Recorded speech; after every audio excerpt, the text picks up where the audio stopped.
पधारें और हमारे इस कार्यक्रम को सफल बनाएं।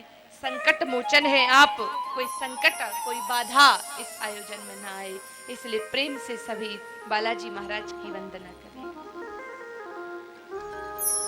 हे हनुमान श्री राम जी के प्रिय हैं, हे हनुमान श्री राम जी के प्रिय हैं, हे हनुमान हृदय में हनुमान जी महाराज हो, श्री राम भगवान जी के प्रिय हैं।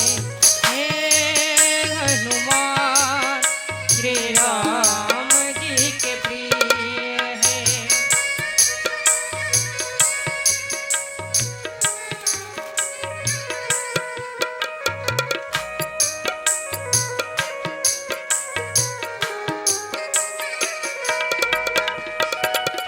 कथा में पधारो भगवन, कथा में पधारो भगवन, भगतन के हिये में, हे हनुमान श्री राम जी के प्रिय हैं, हे हनुमान श्री राम जी के प्रिय हैं। दर्श आपका करके हनुमत मन सत्संगी होगा, दर्श आपका करके हनुमत मन सत्संगी होगा। शक्ति आपकी पाकर हनुमत दिव्य जीवन होगा, शक्ति आपकी पाकर हनुमत दिव्य जीवन होगा।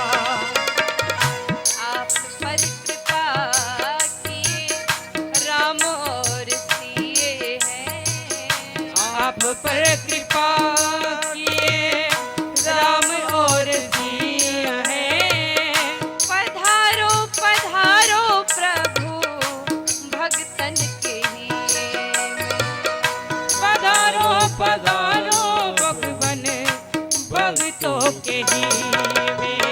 हे हनुमान श्री राम जी के प्रिय हैं, हे हनुमान श्री राम जी के प्रिय हैं।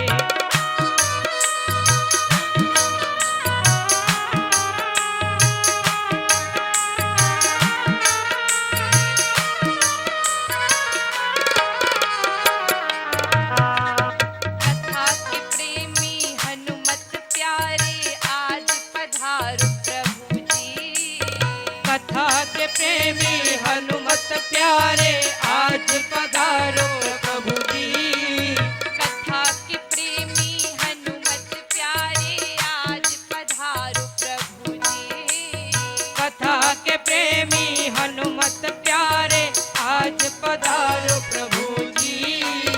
सुंदर आसन स्तुति वाचन ध्यान लगाओ प्रभु जी, सुंदर आसन स्तुति वाचन ध्यान लगाओ प्रभु जी। राम जी के सारे काज किए हैं, राम जी के सारे काज किए हैं। राम जी के सारे काज किए हैं, राम जी के सारे काज किए हैं। पधारो पधारो हनुमत भगतन के हिये में, पधारो पधारो हनुमत भगतन के ही में। हे हनुमान श्री राम जी के प्रिय हैं, हे हनुमान श्री राम जी के प्रिय हैं।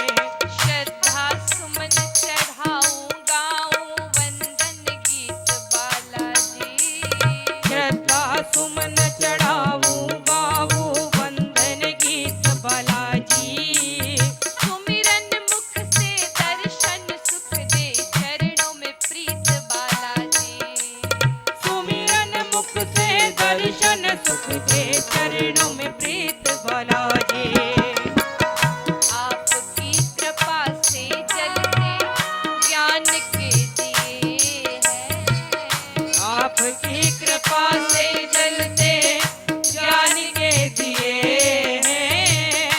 पधारो पधारो हनुमत भगतन के लिए। पधारो पधारो हनुमत भगतन के ही में। हे हनुमान श्री राम जी के प्रिय हैं। हे हनुमान श्री राम जी के प्रिय हैं।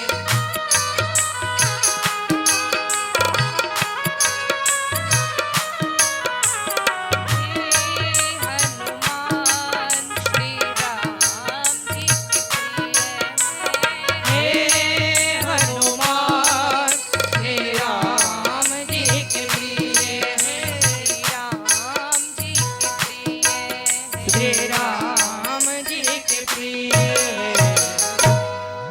बोलिए बालाजी महाराज की जय हो। प्रभु ने बड़ी निराली कृपा करके हम सबको ये बड़ा ही आनंदमय अवसर प्रदान किया है। सत्संग, जिसके जीवन में सत्संग आ गया, समझो मेरे भाई बहनों, ईश्वर की परम कृपा उस मनुष्य पर बरस रही। सत्संग यानी सत्य का संग, सत्य का साथ। अगर आज हम यहाँ पर उपस्थित हुए हैं, बैठे हैं, हमारे जीवन में से ये क्षण परमात्मा ने हमें प्रदान किया है, तो ये बड़ा सौभाग्य है। क्योंकि अभी अगर आप देखने जाएं तो कोई अस्पताल में है, कोई अपनी फैक्ट्री पर है, कोई किसी उलझन में उलझा हुआ है, कोई कर्जा चुकाने गया है, कोई इलाज कराने गया है, कोई गाड़ी खरीदने गया है, कोई गाड़ी बेचने गया है, कोई कहीं फंसा है, कोई कहीं फंसा है।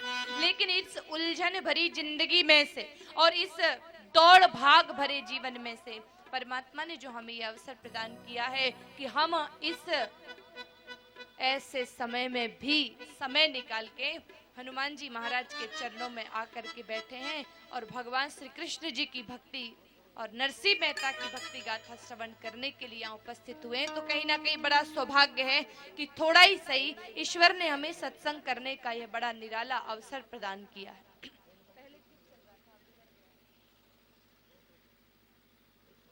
सत्संग, आखिर मेरे भाई बहनों, वास्तव में सत्संग किसे कहा? कई भाई बहन कहते ना कि हमारे दादाजी तो बहुत सत्संगी हैं, बहुत सत्संग करते हैं, माताजी बड़ी सत्संगी हैं, बहुत सत्संग करती हैं।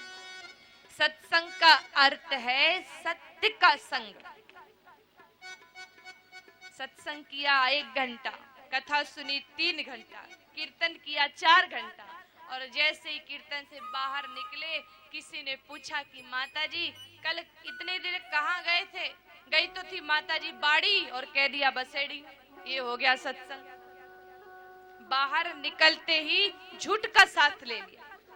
इस बात को बहुत गहराई से समझ लीजिए आप कि सत्संग, अगर हम अपने आप को, सत्संगी वही है, कथा श्रवण करना, सत्संग में जाना, ये तो खैर सत्संग है ही, लेकिन वास्तविक सत्संगी उसको कहेंगे जो सत्य का साथ देता है, सत्य बोलता है, सत्य सुनता है, सत्य को जीता है और पूरी तरह से सत्य अपने जीवन में जिसने उतार रखा है, निश्चित रूप से ईश्वर का द्वार उसके लिए खुला है मेरे भाई बहनों, वो वास्तव में सत्संगी माना जाएगा।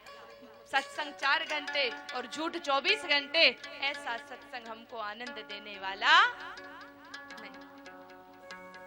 और ये जो सत्संग हमें मिला है, रामचरितमानस में तुलसी बाबा ने लिखा है कि प्रथम भगत संतन कर संगा, दूसरी रति मम कथा प्रसंग। दूसरी भक्ति बताई है कथा श्रवण, कथा प्रसंग को सुनना। और आज हम यहाँ पर बैठे हैं तो विलंब ना करते हुए गौ माता की वंदना करते हुए प्रेम से, क्योंकि देखिए गाय माता में 33 कोटि देवता है।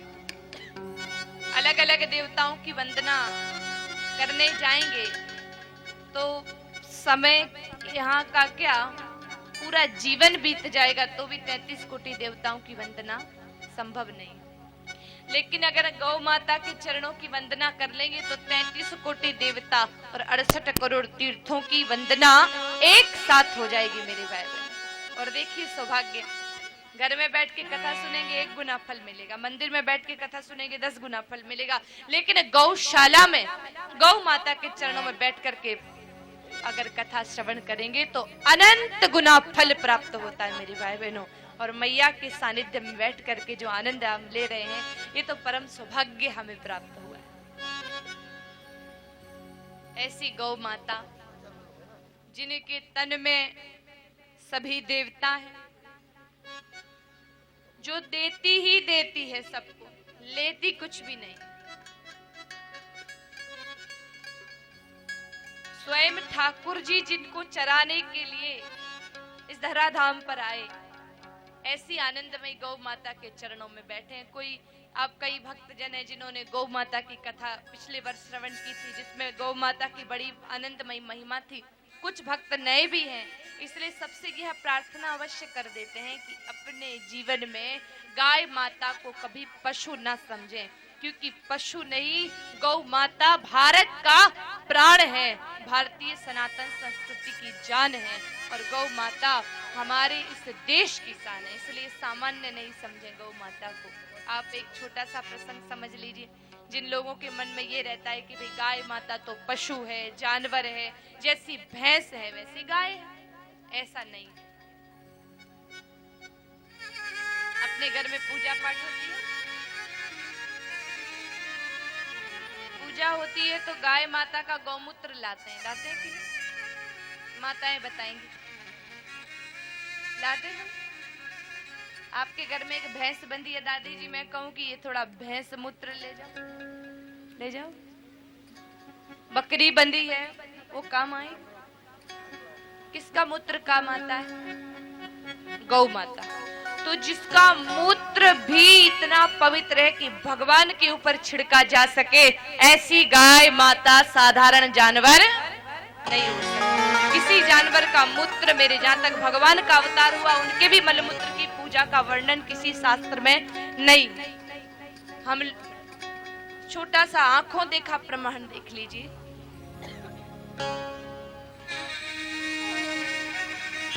हम गंगा जी जाते हैं, गंगा जल लाते हैं। कुछ लोगों के घर में फिल्टर लगा हुआ है, शुद्ध जल पीते हैं, आरओ का पानी पीते हैं, फिल्टर वाटर पीते हैं, मिनरल वाटर पीते हैं। कितना भी अच्छा पानी पी लीजिए, कितना भी शुद्ध जल पी लीजिए, कितना भी शुद्ध जल पी लीजिए आप, अंत में जब वह पानी, जब वह जल बाहर निकलेगा शरीर से, तो या तो पसीना बन के निकलेगा या गंदा मूत्र पेशाब बन करके बाहर आएगा। सत्यता है कि नहीं बोलो? भले ही आप नर्मदा जल पी लीजिए, गंगा जल पी लीजिए, ठाकुर जी के चरणों का जल पी लीजिए, अंतोगतवा वह पानी मूत्र का रूप लेकर के बाहर निकलता है, गंदगी बन जाता है।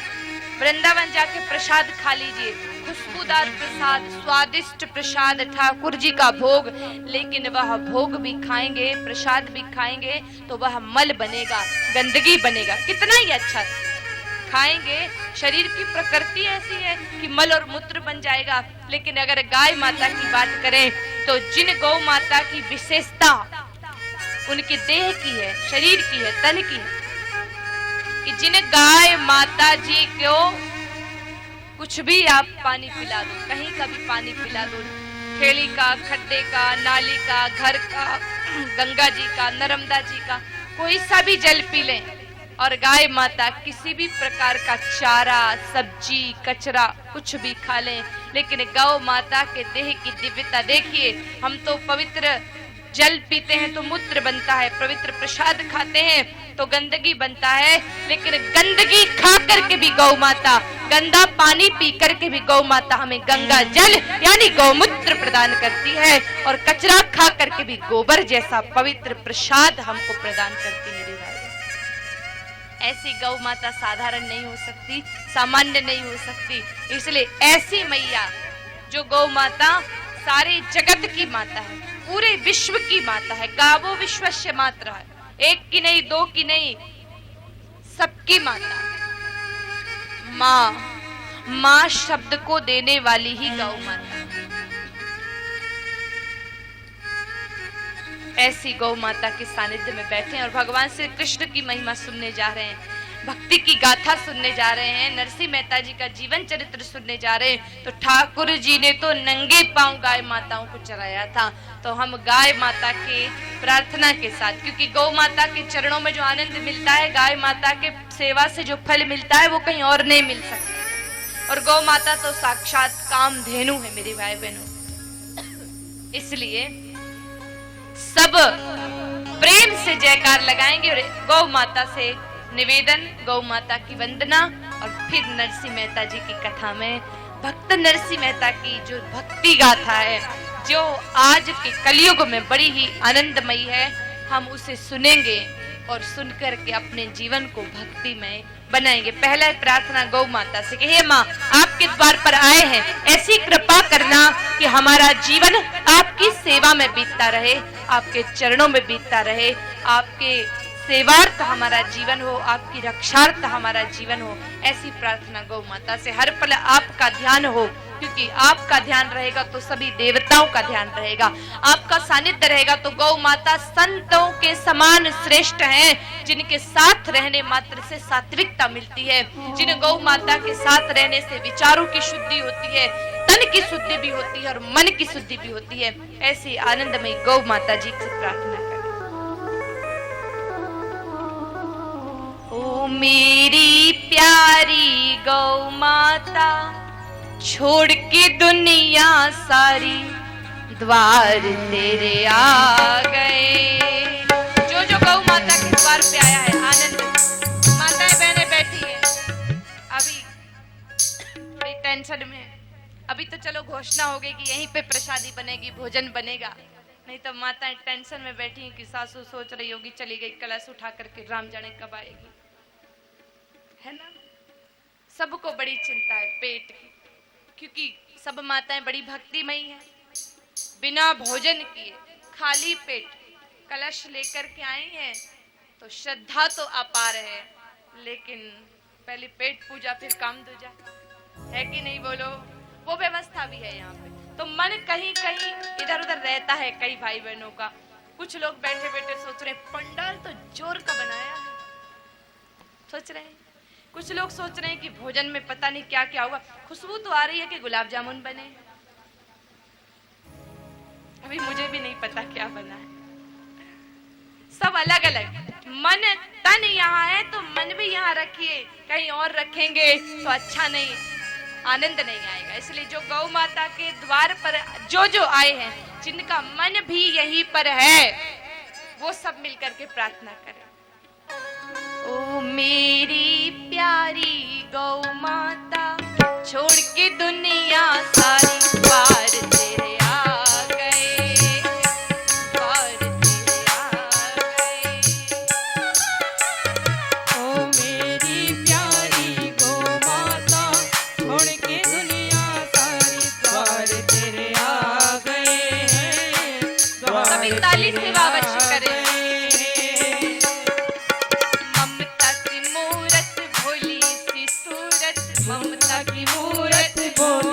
सूरत दर्शन आपके मैया ग्वाल को भा गए, ग्वाल को भा गए।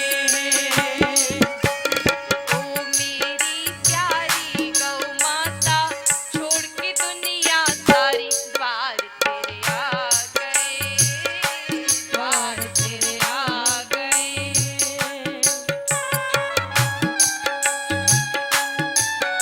आनंद से ताली सेवा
पवित्र घी पंचगव्य देती है जो हमें निरोगी बनाता। गाय माता हमें कृपा हम पर करती है, हमें ठाकुर जी से मिलाती है, हमें वैतरणी पार कराती है। गाय माता हमें प्रेम वात्सल्य करुणा देती है और घर में रहती है तो हमारे घर में सकारात्मक ऊर्जा का प्रवेश होता है। गौ माता के घर में रहने से देवताओं का वास होता है। सब कुछ हमें गाय माता प्रदान करती मेरी गाय।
भोजन आपका इंतजार कर रहा है, इसलिए ताकत से थोड़ा जोर से बोलो, क्योंकि खाने के बाद आवाज नहीं निकलती लेकिन खाली पेट ज्यादा आवाज निकलती।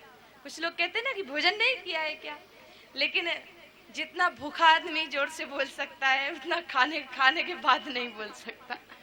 एक अंदर वो रहता है ना कि हाँ भोजन करना है, खाने के बाद तो संतुष्टि हो जाती, हो गए।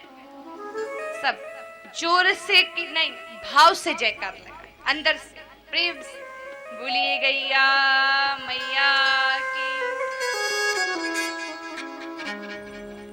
भक्त नरसिंह मेहता के जीवन की है अद्भुत गाथा।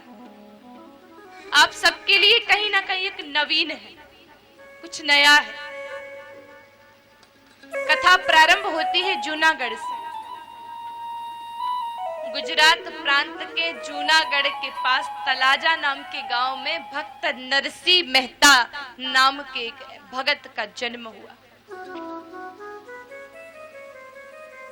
ये बात उस समय की है जब हमारे भारत पर हुमायूं का शासन चलता था और जूनागढ़ में राजा राव मंडलिक का शासन चलता था। उस समय की ये घटना है मेरे भाई बहन।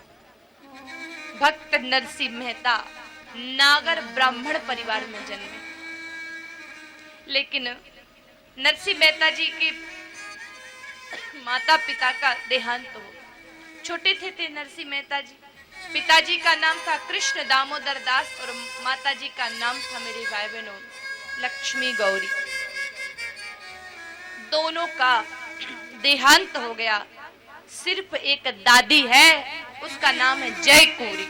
उन दादी जी के जिम्मेदारी है नरसिंह मेहता जी। दादी जी नरसिंह मेहता को संभालती हैं, नहलाती हैं, खिलाती हैं, पिलाती हैं, क्योंकि माता पिता नहीं है तो दादी को बड़ी दया आती है कि मेरे बच्चे की कोई माँ बाप नहीं है, अब जो कुछ हूँ वो मैं ही हूँ, इसलिए दादी बड़ी चिंतित रहती है। लेकिन दादी बड़ी सत्संगी है, रोज नरसिंह मेहता जी को मंदिर ले जाती है, बैठ के कथा सुनाती हैं और धीरे धीरे नरसिंह मेहता जी के भीतर भक्ति का भाव भरता चला जा रहा है। क्योंकि बच्चा हमारे घर में जैसा वातावरण देखेगा वैसा वो बनता चला जाएगा। आज बहुत जरूरी है अपने बच्चों को संस्कार देना। बच्चे पैदा करना बड़ी बात नहीं है, जानवर भी कर रहे हैं, सांप बिच्छू कुत्ते बिल्ली भी कर रहे हैं। मनुष्य है तो हमारा कर्तव्य है कि सिर्फ जन्म नहीं दे, संस्कार भी दे, तो हम माता पिता के पद को प्राप्त कर पाएंगे। मेरे भाई, आज बहुत जरूरत है संस्कारों की। हमारे घर में ऐसा वातावरण हम बनाएं कि बच्चा धीरे धीरे वही सीखे। अब आजकल कहाँ मेरे भाई बहनों पहले जैसी बातें रह गई। पहले दादियां कितना समय अपने पोते नाती को देती थी कि नहीं, नाते नातिन को, पोते पोतियों को। माताएं कितना वक्त देती थी, भाई कितना समय देते थे। अब आजकल तो अपने सिर मथुरा की दादियों को तो तेरी मेरी करने से फुर्सत नहीं है, बैठ जाती है चबूतरी पर आकर के 2-4 को और इकट्ठा कर लेंगे। उसकी बेटी की सुना दो, उसके बेटे की सुना दो, बस उसमें उनको बड़ा मजा आता है। जब तक वो पंचायत नहीं लगा लेती तब तक उनका मन नहीं भरता। बताओ, पूरे गांव की खबर हो जाती है। भाई जितने भी हैं दादाजी तो वो इतने व्यस्त हो गए हैं कि दिन रात मेरे भाई बहनों कहीं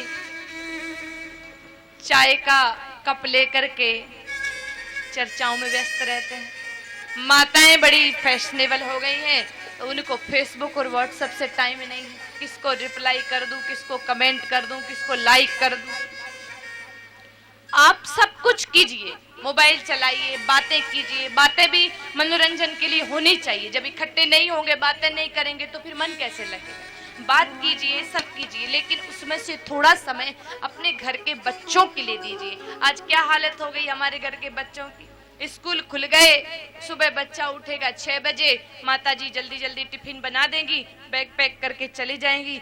गधे की तरह बोझ लेके बेचारा डोलता डोलता पहुंचेगा स्कूल में, वहां पे पढ़ेगा, वापस आएगा। फिर उसके बाद मम्मी जी कहेंगी होमवर्क करने बैठ जाओ। बेचारा खाना खा के बैठेगा, थोड़ी देर विश्राम कर लो, सो जाएगा। ट्यूशन का टाइम हो गया, चलो, बेचारा कोचिंग चला जाएगा। फिर थोड़ी देर बाद वो आपसे मोबाइल मांग लेगा, क्योंकि मोबाइल भी चलाना आपने ही सिखाया है। आजकल की माताओं को देखना, थोड़ा सा छोटा बच्चा गोद में रोया, सीधा ये देख बेटा। फिर जब बच्चा 2 साल का हुआ, 3 साल का हुआ और आपका मोबाइल लेके बैठा, फिर थप्पड़ भी मम्मियां मारती हैं कि दिन भर मोबाइल लेकर के बैठा रहता है। तो बचपन में दिया किसने? माताएं हो, भाई हो, जैसी आदत आप लगाएंगे बच्चे वैसे हो जाएंगे। बेचारा कोचिंग गया, ट्यूशन गया, फिर आया, थक गया, टीवी देखी, थोड़ी बहुत सो गया, उठा, फिर वही की वही बात। क्या आप 2-3 घंटे अपने बच्चों को दे रहे हैं कि बेटा अपने गांव में ऐसे महापुरुष हुए थे, इतने श्रेष्ठ आत्मा हुई थी कि क्या बताएं। महाराणा प्रताप ऐसे थे बेटा। झांसी की रानी का नाम सुना है बेटी आपने? इतनी अद्भुत थी। कभी आपने कोई वीर गाथाएं, मीराबाई की भक्ति की कथाएं कभी बैठ करके सुनाई होंगी? कुछ चंद दादियां जिनको मेरा प्रणाम है जो सुनाती हैं। क्या कभी आपने एक हनुमान चालीसा ला करके अपने बच्चे को दी है कि बेटा ये पूरी याद करो? हम सनातन संस्कृति में रहते हैं, सनातन संस्कृति का पालन करते हैं, तो हमें बहुत जरूरी है कि कुछ चीजें आनी चाहिए। बेटा गायत्री मंत्र याद कर लो, हनुमान चालीसा याद कर लो। माताएं अपने आप को स्टैंडर्ड तब समझती, बुरा मत मानना, लग सकता है बुरा कि बच्चा इंग्लिश मीडियम में पढ़ता है। पढ़ाइए, बहुत जरूरी है। हिंदी हमारी मातृभाषा है, आनी चाहिए। अंग्रेजी आज की आवश्यकता है, वो भी आनी चाहिए। लेकिन सनातन संस्कृति के संस्कार बच्चों को अवश्य देना चाहिए मेरे भाई। इसलिए निवेदन है आप सबसे कि संतान है तो अपने माता पिता होने का कर्तव्य पूरा करें और श्रेष्ठ संस्कार अपने बच्चों को दें कि भविष्य में आप ना रहें तो उसे किसी चीज का अभाव ना हो कि हमारी माँ ने तो बताया ही नहीं, हमारे पिताजी ने तो समझाया ही नहीं। और थोड़ा सा आप बच्चे पढ़ते हैं, स्कूल जाते हैं, सब कुछ करते हैं, खेलते हैं, थोड़ा अध्यात्म की ओर भी मोड़िए कि 7 दिन में एक बार कम से कम पूजा करें, ज्यादा नहीं तो दीपक लगाना सिखाइए, राम नाम बोलना सिखाइए, भगवान के बारे में कुछ बताइए, अध्यात्म की शक्तियों के बारे में, ध्यान के बारे में थोड़ा थोड़ा भी अगर हम अपने बच्चों में संस्कार देंगे तो यह भारत पुनः, मेरे भाई बहनों, क्योंकि आने वाली पीढ़ी वही है, हिंदुस्तान फिर से, अगर आज देश की हर माताएं अपने बच्चों को संस्कारित करने के लिए, उनमें संस्कार डालने के लिए थोड़ा थोड़ा समय निकालें, अपने पिता, अपने जीवन के अनुभव बताएं, तो बच्चे का जीवन तो सफल होगा ही, हिंदुस्तान पुनः विश्व गुरु का पद प्राप्त कर सकता है अगर हिंदुस्तान की हर माँ, हर भाई संकल्प कर ले तो मेरे भाई। तो जो दादी है ना, नरसी राम जी की दादी, वो मंदिर ले जाती है रोज, लेकिन एक दुख है कि छोरो बोले को नहीं,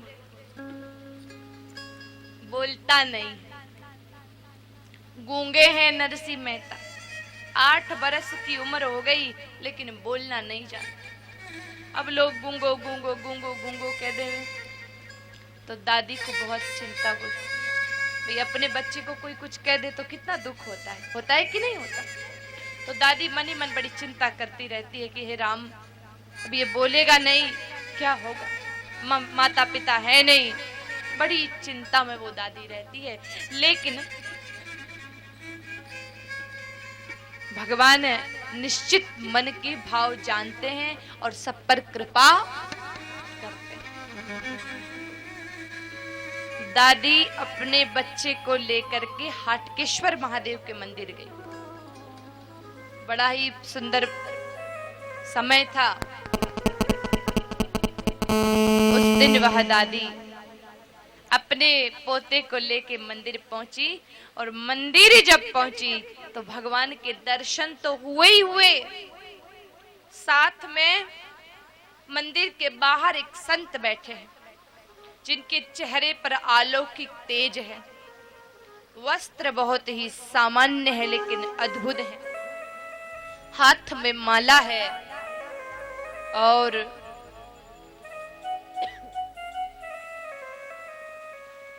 बड़े ही अलौकिक है। उनके दर्शन करके दादी को मन में हुआ कि इनको प्रणाम कर लूं, इनके पास चली जाऊं। दादी झट से पास में गई, प्रणाम किया और प्रणाम किया तो बच्चे को भी कहा, नरसिंह राम जी को, कि बेटा तू भी प्रणाम कर। माताओं बहनों को देखना, खुद भले प्रणाम करेंगे नहीं करेंगी, बच्चे की गर्दन पकड़ के जबरदस्ती नीचे रखवाएंगे कि तू कर ले पहले। माताओं का एक भाव होता है कि बच्चों को आशीर्वाद मिल जाए। अब प्रणाम किया, मन में बड़ा दुख था। दादी ने कहा, महाराज ये पोता बोलता नहीं है, ऐसी कोई कृपा कर दो कि ये बोलना सीख जाए।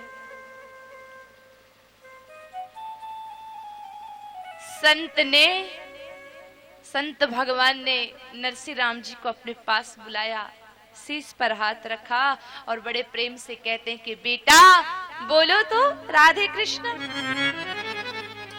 नरसिंह राम जी बोलना चाहते थे लेकिन वाणी खुली नहीं है। धीरे धीरे रा रा राधे दे कृष्णा आधा आधा बोलते बोलते बार बार संत महात्मा जी बुला रहे हैं कि बोलो बेटा राधे कृष्णा राधे कृष्णा राधे कृष्णा। नरसिंह राम जी की वह वाणी खुल गई है और आज संत के सामने नरसिंह राम जी सबसे पहला शब्द बोले हैं, राधे कृष्णा राधे कृष्णा राधे कृष्णा। याद रखो, अपने बच्चों को सबसे पहले जब बोलना सीखें तो राम राम बुलाइए, राधे कृष्ण बुलाइए, हरि नाम बुलाइए, वाणी शुद्ध होगी।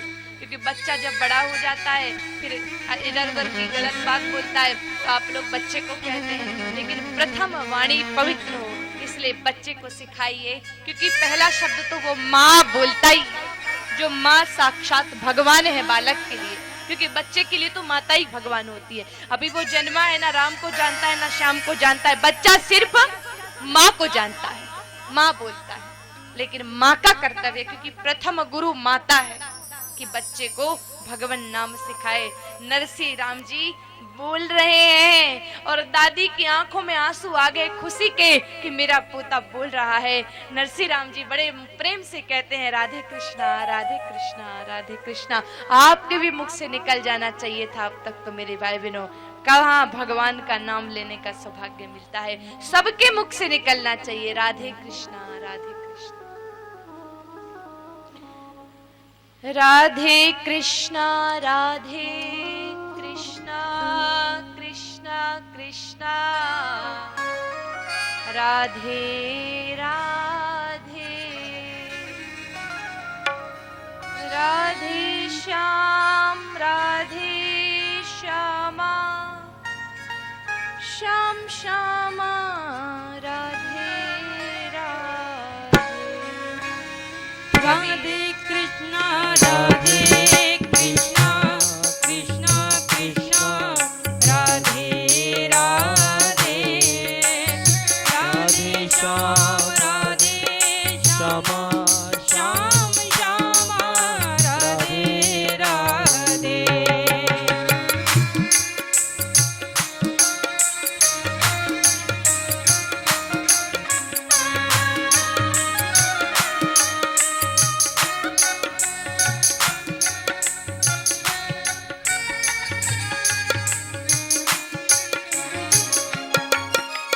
राधे कृष्णा राधे कृष्णा कृष्णा कृष्णा राधे राधे राधे श्याम राधे श्यामा श्याम श्यामा राधे राधे राधे कृष्णा राधे कृष्णा कृष्णा कृष्णा राधे राधे राधे श्याम राधे श्यामा श्याम श्यामा राधे राधे राधे कृष्णा कृष्णा कृष्णा राधे राधे राधे श्याम राधे श्याम श्याम श्याम राधे राधे राधे कृष्णा कृष्णा कृष्णा राधे राधे श्याम राधे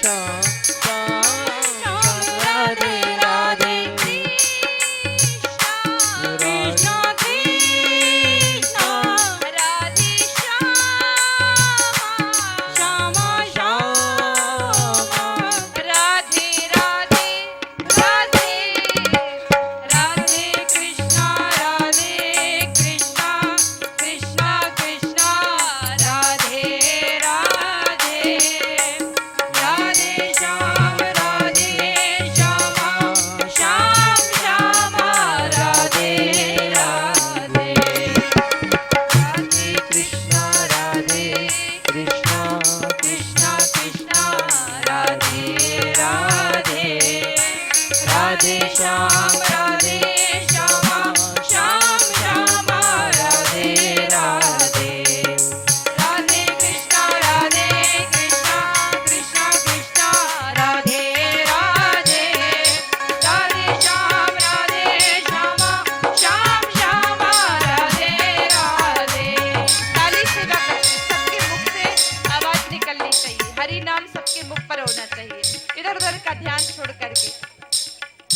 राधे कृष्णा कृष्णा कृष्णा राधे राधे राधे श्याम राधे श्यामा श्याम श्यामा राधे राधे जय हो राधे कृष्णा कृष्णा कृष्णा कृष्णा राधे राधे राधे श्याम राधे श्यामा श्याम श्यामा राधे राधे राधे कृष्णा कृष्णा कृष्णा राधे राधे राधे श्याम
महात्मा जी को कह रही है कि हे भगवान घर चलो।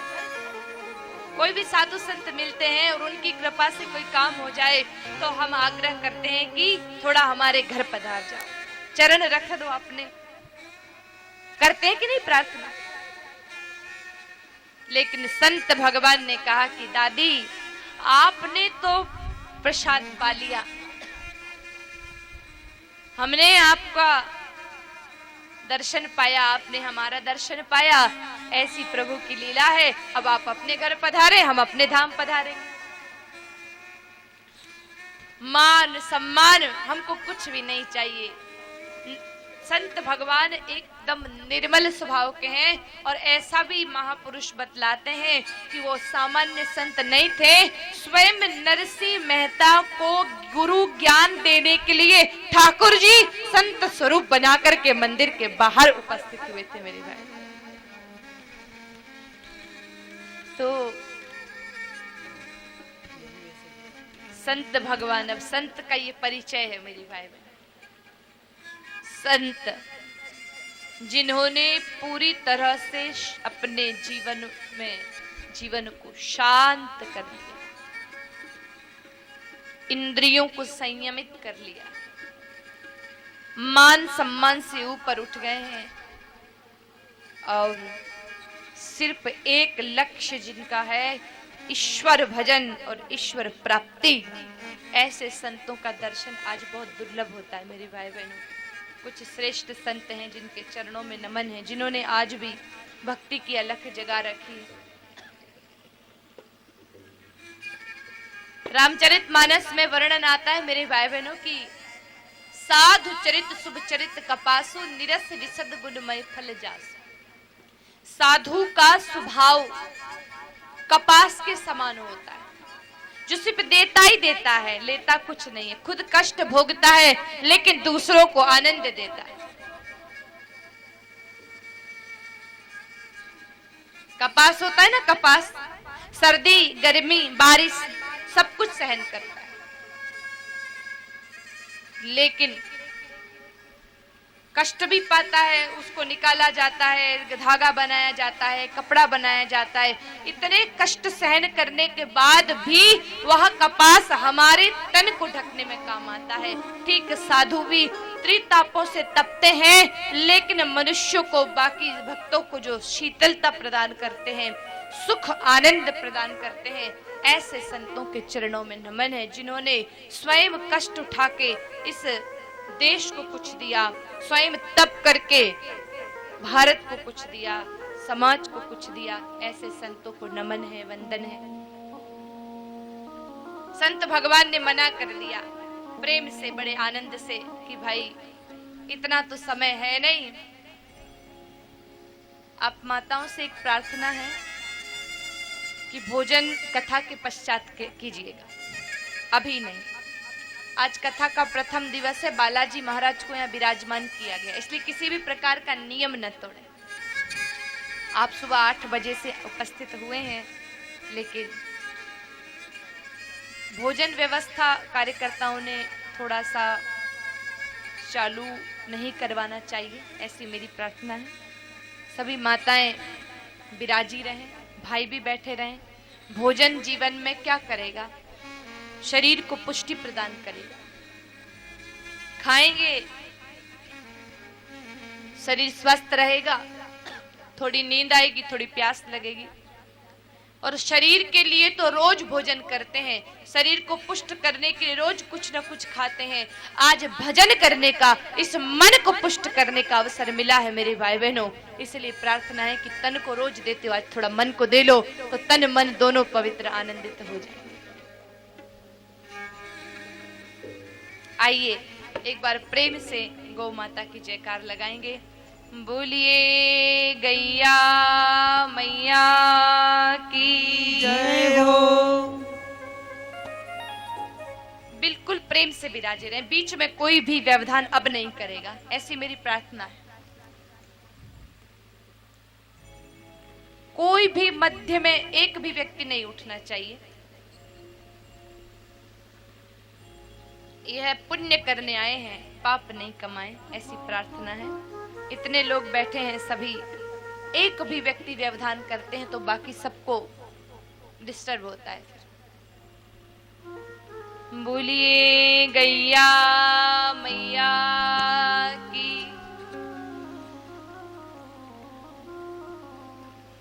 तो संत भगवान तो अपने धाम को चले गए और दादी आ गई मेरे भाई बहनों अपने यहाँ घर पे। अब घर देखो दादी का, कौन कौन घर में रहता है। दादी के एक बड़ा पोता भी है, नरसी राम जी के बड़े भाई हैं जिनका नाम है बंसीधर जी, जो थानेदार के पद पर हैं। और नरसी राम जी की जो भाभी है, भाभी का नाम है दुरित गौरी। वह दुरित गौरी स्वभाव से बड़ी कड़क है मेरे भाई। जैसा नाम है वैसा ही काम है मेरे भाई। उस दुरित गौरी के कारण घर में कलह का वातावरण रहता है। नरसी राम जी से तो बड़ी चिढ़ती है। नरसी राम जी बोलने लग गए। दादी ने बड़ा खुशी खुशी सबको सूचना दी कि आज तो मेरा पोता बोल गया। मन बड़ा खुश हो गया, सबको कह के आ गई मोहल्ले में खुशी खुशी कि मेरा पोता बोलता है, अब तो मेरा पोता बोलता है। इतनी खुश हुई कि भगवान की कृपा मान करके आनंदित हो गई। लेकिन मेरे भाई बहनों, दुरित गौरी को, नरसी राम जी की भाभी को इस बात की कोई खुशी नहीं। उनका स्वभाव ही ऐसा है। घर में लड़ाई झगड़ा, चिक-चिक, ईर्ष्या, द्वेष, आलस्य, ये उसमें है। और माताएं बहनें अच्छे से याद रखें कि अपने यहाँ पर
हनुमान जी महाराज की जय हो।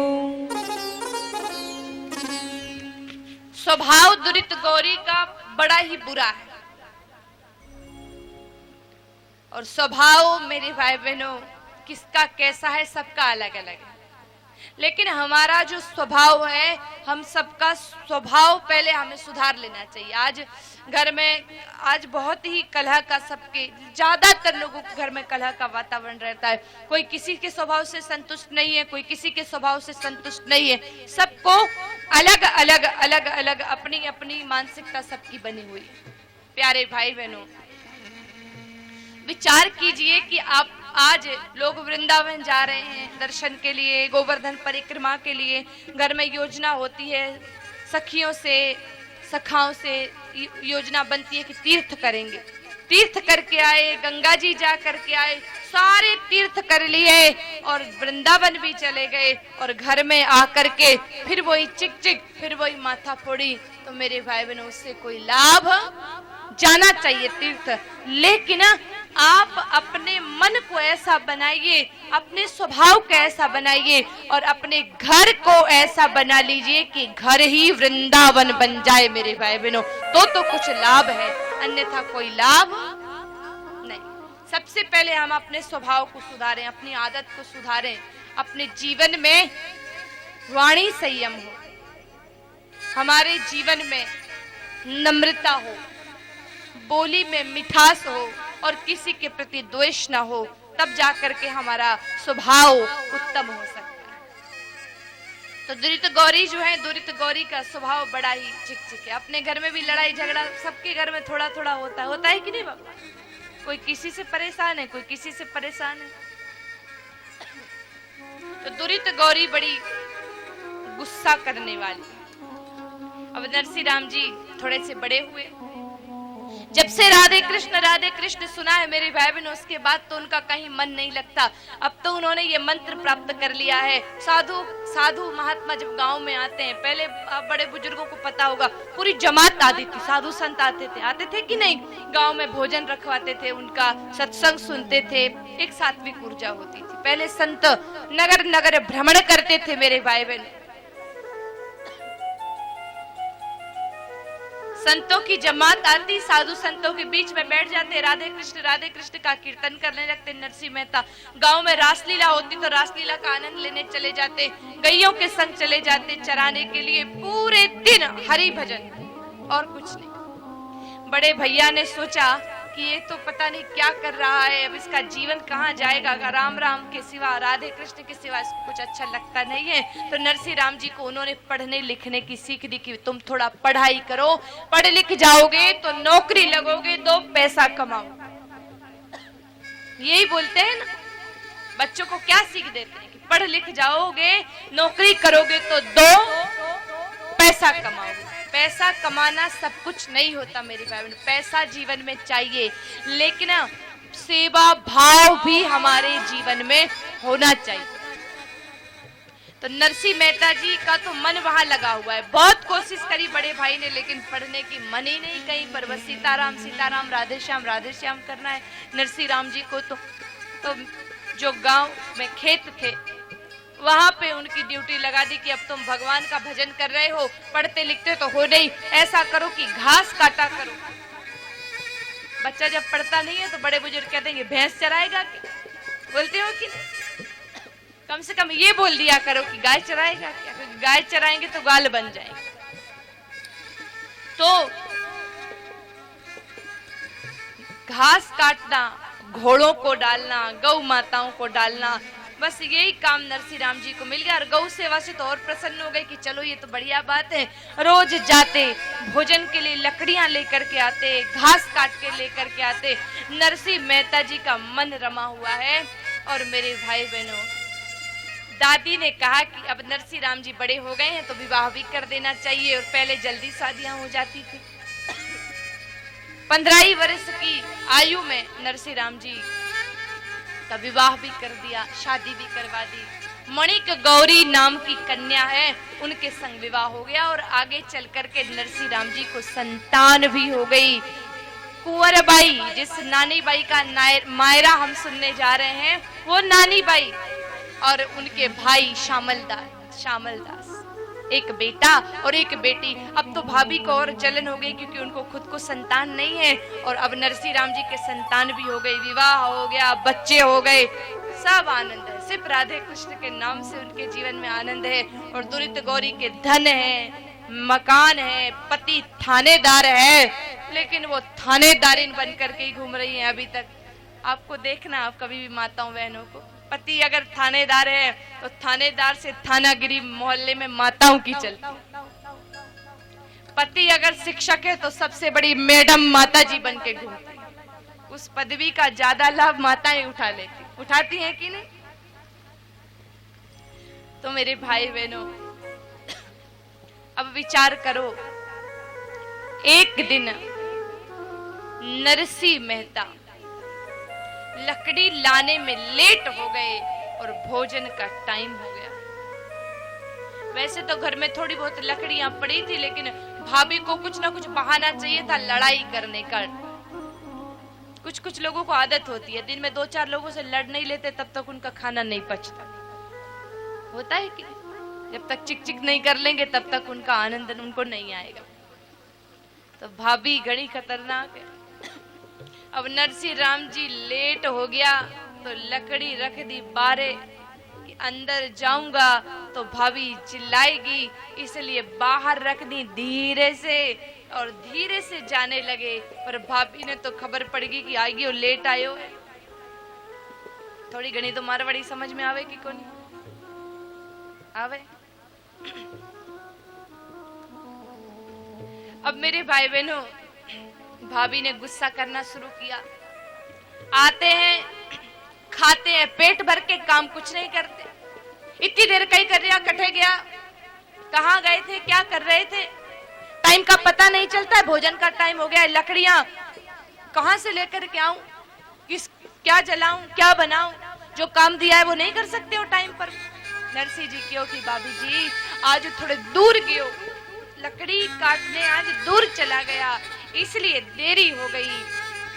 का झूठा साधुओं के साथ सीताराम भजने बैठ जाता है और बोलता है दूर गया था, पूरे दिन काम किया, राधे कृष्ण जपता है, खुद भी टाइम पास करता है और हमारे भी जिंदगी नरक बना देता है। बहुत गुस्सा किया तो नरसिंह राम जी ने कहा कि भाभी देखो थे, गुस्सा मत करो, भूख लाग रही है, कुछ खावाने दे दो, रोटी दे दो, भोजन दे दो। भोजन बने थे पकवान घर में, रोटी ताजी सब कुछ, लेकिन भाभी ने 2 दिन की सूखी रोटी नरसिंह राम जी को ला करके दे दी कि ये खा लो। ये देख के नरसिंह राम जी की पत्नी की आंखों में आंसू आ गए, क्योंकि नारी सब देख सकती है, अपने पति का अपमान और पति का दुख नहीं देख सकती। पतिव्रता नारी आंखें भर आई, लेकिन कुछ कर नहीं सकती थी, क्योंकि उनके पति सिर्फ सेवा करते थे, कमाई तो बड़े भाई करके लाते, इसलिए मौन, कुछ बोलती नहीं। अब लड़ाई इधर चालू है, सूखी रोटी लाके पटक दी, सूखी सूखी रोटियां पानी के कटोरे में, पानी में गला गला के नरसिंह राम जी खा रहे हैं, आंखों में से आंसू की धारा बह रही है कि भाभी जी कोई खाना बना नहीं है का, कि कुछ नहीं बना, इतनी लेट लकड़ियां लेकर के आते और पूछते हो खाना बनाए, जो पड़ा है वो खा लो, खाना हो तो खाओ, नहीं तो अपना रास्ता पकड़ो। हमारा दिमाग नहीं, एक तो इतना काम करो, मेरा पति कमाई करे और तुम पूरे परिवार को खिलाओ भी नहीं। नरसिंह जी ने कहा अब बोलने से कोई मतलब है नहीं, बेचारे चुपचाप भोजन क्या कर रहे हैं, सूखी रोटी पानी में डुबा करके खा रहे हैं। इतने में आ गए बंसीधर जी। अब बंसीधर जी जो बड़े भाई है नरसिंह मेहता के, वो जैसे ही घर में आए, अब तो मेरे भाई बहनों दुरित गौरी उल्टी पड़ गई, रोने लगी, बड़े बड़े मगरमच्छ जैसे आंसू, सारा काम मुझसे ही करवा लेते। दोनों पति पत्नी कुछ करते नहीं है, आकर के बस खाने बैठ जाते हैं, खाना भी बनाए, कमाई भी करें, भार बन गए हैं माथे पर। बहुत कुछ बोली और बंसीधर जी को भी वो बात लग गई, क्योंकि जब घर की नारी आग लगाती, याद रखो माताओं, माताएं चाहे तो अग्नि में, जलती हुई अग्नि में घी डाल करके उसको बढ़ा सकती हैं, और माताएं चाहे तो अग्नि को शांत कर सकती है। नारियों के हाथ में होता है जलाना है या बुझाना। दुरित गौरी ने आज बहुत बड़ी बात कह दी कि आज से तो ये फैसला हो जाएगा, या तो इस घर में नरसिंह राम रहेगा या इस घर में दुरित गौरी रहेगी, या तो आज मैं नहीं और या तो नरसिंह राम। अब आपको किसको रखना है देख लो। आपको दादाजी कोई कहे कि दायां हाथ बायां हाथ चाहिए कि दायां हाथ चाहिए, बोलो। आपको अगर हम पूछें कि सीधा हाथ चाहिए कि उल्टा हाथ चाहिए, एक कोई सा बताओ। हाथ तो दोनों ही चाहिए, हाथ तो दोनों ही चाहिए। भाई कोई आपको कहे कि पत्नी के साथ रहना है कि माँ के साथ रहना है, तो कोई जवाब है आपके?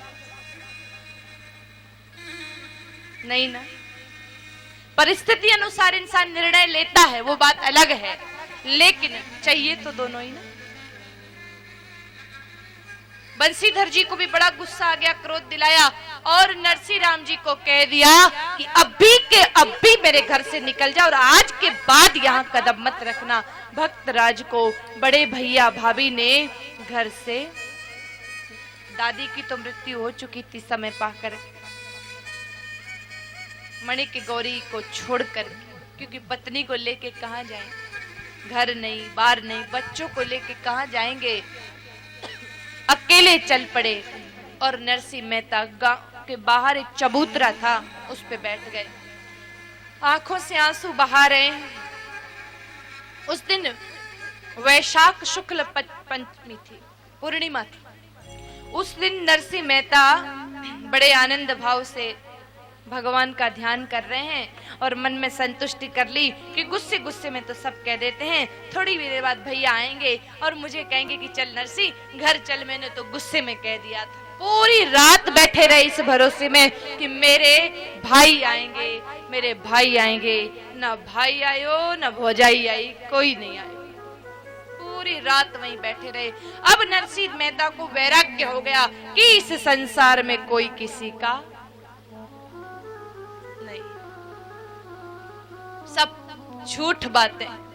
बात तो सही है मेरी भाई, हर मनुष्य किसी के साथ जुड़ा है तो निश्चित कोई ना कोई स्वार्थ, निस्वार्थ होते हैं चंद कुछ, सबके जीवन में कुछ ना कुछ एक है जुड़े रहने का भाव। बाकी मेरे भाई बहनों सच तो यही है। नरसिंह मेहता मन में बहुत दुखी हुए और अब तो चल पड़े। कहाँ जा रहे हैं उनको भी पता नहीं कि अब नहीं आऊंगा मैं यहाँ पर। चलते जा रहे हैं, चलते जा रहे हैं, आंखों से आंसू बहाते जा रहे हैं, क्योंकि जब हम किसी से अपेक्षा करते हैं और वो अपेक्षा टूटती है तो कष्ट अधिक होता है। इससे अच्छा है मेरे भाई बहनों, जगत से नहीं जगन्नाथ से अपेक्षा रखो। मिल गया तो ठीक है और नहीं मिला तो कोई बात। अगर आपने अपने छोटे भाई से अपेक्षा रखी कि आते ही मेरे पैर छुएगा, प्रणाम करेगा, और अगर नहीं किया तो बोलो बुरा लगेगा कि नहीं, दुख होगा कि नहीं होगा, बोलो होगा। और अगर आपको कोई अपेक्षा ही नहीं, बस मेरा भाई आ रहा है बहुत है, गले लगा लिया और फिर उसने प्रणाम कर लिया तो दुगनी खुशी होगी, क्योंकि अपेक्षा किए बिना मिला है, इसलिए आनंद मिलेगा। इसलिए जगत से अपेक्षा मत कीजिए, अपेक्षा ही दुख का कारण है।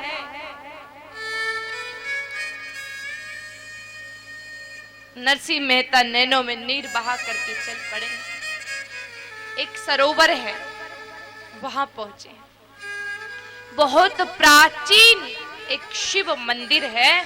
उस शिव मंदिर के वहां पर जाकर के पहले हाथ पैर धोए और जाकर के शिवलिंग को जोर से पकड़ लिया और आंखों से आंसू बह रहे हैं। और नरसिंह मेहता बहुत ही बिलख बिलख करके रो रहे हैं कि हे मेरे भोलेनाथ, इस संसार में कोई किसी का नहीं, आप बताओ अब मैं कहाँ जाऊं। हे नाथ, अब मैं क्या करूं, या तो आप आ जाओ या आप मुझे ले जाओ, इसके अलावा मेरे पास कोई मार्ग नहीं है। आंखों से आंसू बहा करके शिवलिंग को पकड़ करके रुदन कर रहे हैं, रोते जा रहे हैं, रोते जा रहे हैं। और एक दो नहीं, पूरे 7 दिन नरसिंह मेहता उस मंदिर में आंसू बहाते रहे। हे भोलेनाथ कृपा करो, हे भोले बाबा दया करो। 7 दिन। और भोले बाबा तो वैसे भी बड़े भोले हैं, बड़े ही निराले हैं मेरे भाई बहनों, भगवान भोलेनाथ बहुत बुरे। शंकर जी भगवान, हमारे यहाँ तो वैसे भी महाकाल बाबा की पूजा होती है कि नहीं। ठाकुर जी की पूजा करनी है तो ठाकुर जी की पूजा करनी मेरे भाई बहनों, तो श्रृंगार चाहिए, मक्खन चाहिए, दूध चाहिए, वो तो बड़े नखराले हैं, इतने ज्यादा है कि एक चीज से उनका काम चलता नहीं है, नटखट है। और शंकर जी आकड़ा, धतूरा, पत्ते, पौधे कुछ भी उखाड़ के चढ़ा दो, राजी हो जाते हैं, प्रसन्न हो जाते हैं। ऐसे हैं भगवान भोलेनाथ। और शिव की भक्ति करनी है तो मेरे भाई बहनों, हमें प्रथम तो देखो भगवान ने कितना सुंदर संदेश दिया है। आकड़ा, धतूरा भगवान को चढ़ता है, गौ माता का दुग्ध भगवान को चढ़ाया जाता है, बिल्व पत्र भगवान को चढ़ाया जाता है। यानी भगवान शिव हमें संदेश देते हैं कि अगर जीव को शिव तक पहुंचना है तो गौ प्रेमी और प्रकृति प्रेमी बनना पड़ेगा, तो जीव शिव तक पहुंच पाएगा। मेरे भाई बहनों, पहले हम अपने कर्तव्यों का निर्वहन करें, प्रकृति से प्रेम करें, गौ माता से प्रेम करें, क्योंकि ये आधार है, तभी हम भगवान के उस निराले स्वरूप को देख पाएंगे। क्योंकि जब जड़ में पानी डालेंगे तो पेड़ बनेगा, पत्तों को सींचने से कुछ भी मिलने वाला नहीं। भक्त नरसिंह मेहता भगवान भोले बाबा के चरणों में पड़े हैं, आंखों से आंसू बहा रहे हैं, और जो अश्रु बहे हैं उन अश्रुओं के माध्यम से और जो विकार थे, कहते ना कि भगवान के चरणों में जाके नीर बहाना चाहिए। क्यों? क्योंकि आंसुओं के माध्यम से हमारा जो पाप है, हमारे जो विकार हैं, वो भी बह करके नष्ट हो जाते हैं और मन निर्मल हो जाता है, और उस निर्मल मन में भगवान का वास होता है। और आंसू तभी आएंगे जब हरि के प्रति प्रेम होगा। नरसिंह मेहता तो बड़े निराले भक्त हैं, और भोले बाबा हैं भी बड़े अच्छे, बड़े ही आनंदित, एक बार में ही प्रसन्न हो जाते हैं। अगर आप कोई प्रसन्न करें तो भोले बाबा जल्दी राजी हो जाते हैं। एक बार एक भक्त था, आप सब जानते हैं, बहुत अद्भुत आनंदमयी बात है, सब जानते हैं, फिर भी बताएं याद आने के लिए, कि एक भगत, एक व्यक्ति था जिसको जीवन में बड़ी गरीबी थी। इतनी गरीबी थी मेरे भाई बहनों कि उस भक्त को भोजन के भी लाले पड़ गए। 3 दिन हो गए खाना नहीं, चोरी करने का भाव आया तो शिव जी के मंदिर में पहुंचा, किसी के घर में घुसने की तो हिम्मत थी नहीं। वहां पहुंचा तो घंटा लटका हुआ था एक, सोचा और तो क्या चुराऊंगा, ये जो घंटा है, शंकर जी के मंदिर में क्या मिले, कुछ भी मिलने, राधे कृष्ण के मंदिर में जाता तो कुछ मिलता भी। अब हाथ उठाया तो थोड़ा बाकी रह गया, घंटा पकड़ में नहीं आया। अब सोचा कहां से कुर्सी स्टूल लाऊं, कोई व्यवस्था मंदिर में तो है नहीं, थोड़ा सा बाकी रह रहा है। भगत ने सोचा ये शिवलिंग किस काम का है, उसके ही ऊपर चढ़ गए, और घंटा उतारने लगा तो शंकर भगवान प्रकट हो गए, और शंकर भगवान ने प्रकट होके कहा, बोल भक्त क्या चाहिए। कहा ठाकुर जी मैं तो चोरी करने आया। भगवान बोले बाबा आप यहाँ क्या करने आए। शंकर भगवान ने कहा तेरे जैसा भक्त नहीं देखा। पहले तो भाई कई भक्त आए, किसी ने बिलपत्र चढ़ाया, किसी ने आंकड़ा चढ़ाया, धतूरा चढ़ाया, लेकिन तेरे जैसा भक्त नहीं देखा, तू तो पूरा का पूरा ही चढ़ गया। ये बोले बाबा। तो स्वयं नरसिंह मेहता शंकर भगवान की आराधना कर रहे हैं और प्रार्थना कर रहे हैं, मैं तो शिव ही शिव को ध्याऊं, जल से स्नान कराऊं। मैं तो शिव ही शिव को ध्याऊं, जल से स्नान कराऊं। मैं तो शिव ही शिव को ध्याऊं, जल से स्नान कराऊं। मैं तो शिव ही शिव को ध्याऊं, जल से स्नान कराऊं।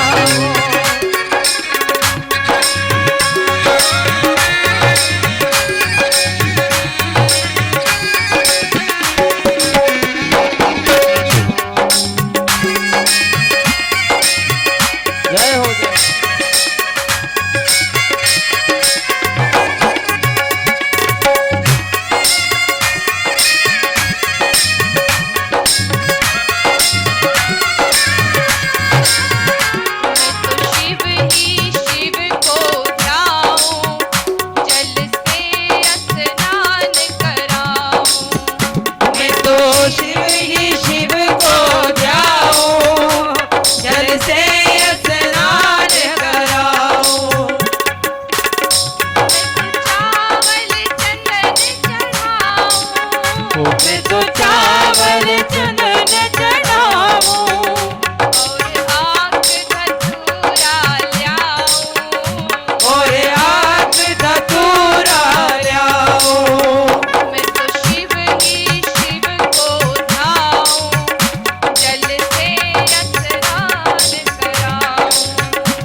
आज बताओ, मैं तुम्हारी साधना भक्ति से प्रसन्न हूँ, तुम्हें क्या चाहिए? नरसिंह मेहता मेरे भाई बहनों भगवान के चरणों में पड़े हैं और भगवान के श्री चरणों में नमन कर रहे हैं। आज ठाकुर भगवान शंकर स्वयं नरसिंह जी को दर्शन देने के लिए उपस्थित हैं।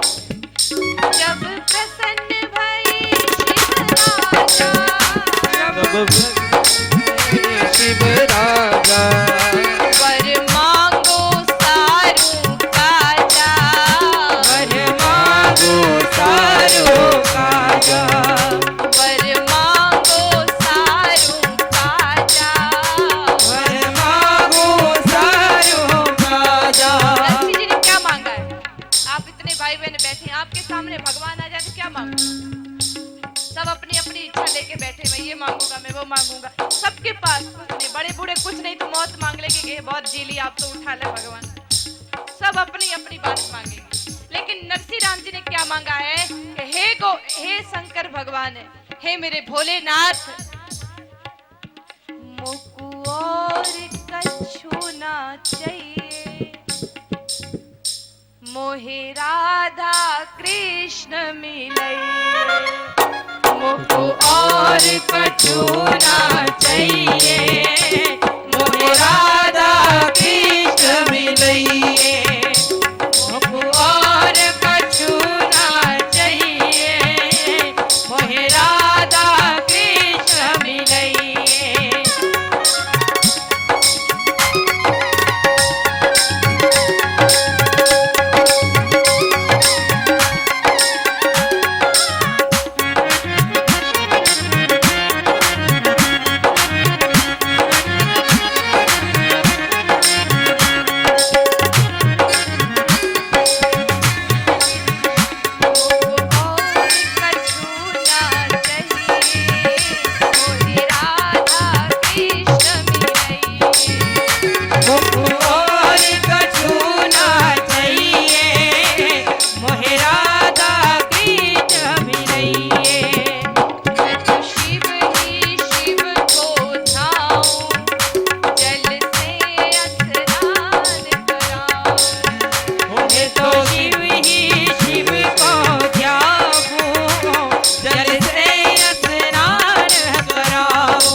भक्ति नहीं देखी, कितनी निराली भक्ति है आपकी जो ऐसा वर मांगा है।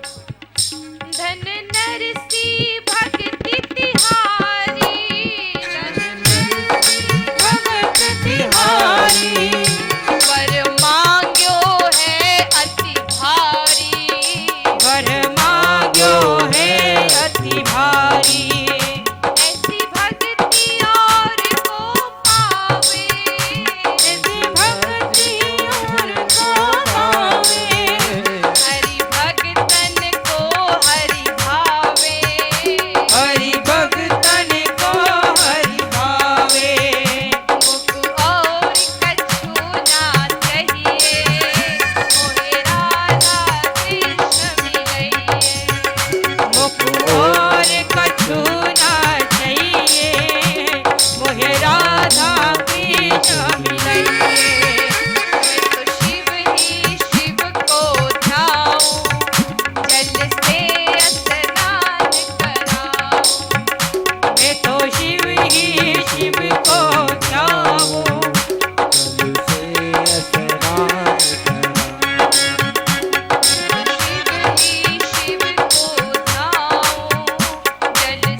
महाकाल बाबा की जय हो। नरसिंह जी ने भगवान मिल गया, शंकर भगवान। हे प्रभु, आपको जो सबसे प्रिय है वो दे दो। और नरसिंह जी जानते हैं कि शंकर जी को सबसे प्रिय भगवान है। तो भगवान कृष्ण जी की भक्ति मांगी है, राधे कृष्ण का दर्शन मांगा है। नरसिंह राम जी बड़े ही अब आनंदित महसूस कर रहे हैं अपने आप को, क्योंकि जिसको प्रभु का दर्शन हो जाए उसको फिर जगत की सुध बुध नहीं रहती मेरे भाई बहन। जगत की सुधि वह भूल जाता है और जगन्नाथ का हो जाता है। आज भगवान शंकर जी नरसिंह मेहता जी को ठाकुर जी के धाम ले जा रहे हैं। दिव्य देह प्रदान करी है। और ये जो नरसिंह मेहता है ना, इनके जीवन में का वर्णन आता है मेरे भाई बहनों की ये कोई सामान्य नहीं। भागवत महाभागवत कथा तो आपने श्रवण कर रखी है। वैसे सर्व मथुरा के सज्जन जितने भी हैं वो सब शास्त्र के ज्ञाता हैं। ज्यादातर राम कथा भागवत कथा बहुत ही धार्मिकता यहाँ पर है कि निरंतर कोई ना कोई आयोजन होता रहता। तो भागवत महापुराण में जो वर्णन आता है, आपने सुना होगा कि जब भगवान श्री कृष्ण के पास कालिया बनाया तो भगवान भाग गए, फिर रण छोड़ राय नाम पड़ा। उस समय की घटना है। राजा मुचकुंद थे, मुचकुंद का नाम भी आपने सुना होगा। राजा मुचकुंद ने देवताओं को बड़ी सहायता करी देवासुर संग्राम में। तो खुश होके प्रसन्न होके देवताओं की जब विजय हुई तो इंद्र देवता ने कहा कि बोलिए राजन आपको क्या चाहिए। तो मुचकुंद राजा सभी देवताओं से बोले कि मैं सोना चाहता हूँ, बहुत थक गया हूँ, ऐसी गहरी नींद कि मुझे कोई उठाए नहीं, मैं जब चाहूं तब मैं उठूं। वरदान दे दिया देवता ने कि आप विश्राम करें, सो जाएं, और अगर आपकी इच्छा के बिना कोई आपको उठाएगा तो आपकी आंख खोलते ही वह भस्म हो जाए। अब राजा मुचकुंद जिस गुफा में विश्राम कर रहे हैं, आज मेरे कन्हैया, अब देखो वो भाग गए तो कई संदेश दिए। एक तो रण छोड़ करके गए तो संदेश दिया कि अगर सामने बड़ी सेना है और आप अकेले हैं तो भाग जाओ, वहां पर अगर शान दिखाओगे तो बचने वाले नहीं है। हाँ, अगर आपके पास सेना है बाद में तैयारी करो, फिर बिना तैयारी के घुस जाओगे तो कोई भी खोपड़ी फोड़ देगा, किसी काम पहलवानी आने वाली नहीं।